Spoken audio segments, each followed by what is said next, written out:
మధురమైన రుచిని కలిగి ఉండే ఈ పండ్లను పిల్లలు పెద్దలు అనే తేడా లేకుండా చాలామంది ఇష్టంగా తింటుంటారు. పైగా ఎన్నో పోషకాలు ఉండడం వల్ల సీతాఫలం ఆరోగ్యానికి ఎంతో మేలు చేస్తుంది. ఇంకా చాలామందికి తెలియని విషయం ఏంటంటే సీతాఫలమే కాదు, సీతాఫలం ఆకులు కూడా ఆరోగ్యానికి బోలెడన్ని ప్రయోజనాలను అందించగలవు. మరి ఆలస్యం చేయకుండా ఆరోగ్యానికి సీతాఫలం ఆకులు ఎలా ఉపయోగపడతాయో ఓ చూపు చూసేయండి. బలహీనమైన రోగ నిరోధక వ్యవస్థను బలంగా మార్చడంలో సీతాఫలం ఆకులు అద్భుతంగా సహాయపడతాయి.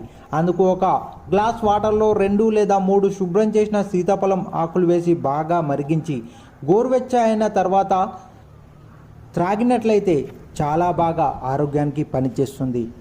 ఇలా చేస్తే ఇమ్యూనిటీ సిస్టమ్ స్ట్రాంగ్గా మారుతుంది. ఫలితంగా వివిధ రకాల వైరస్లు, ఇన్ఫెక్షన్లు దరిదాపుల్లోకి రాకుండా పోతాయి.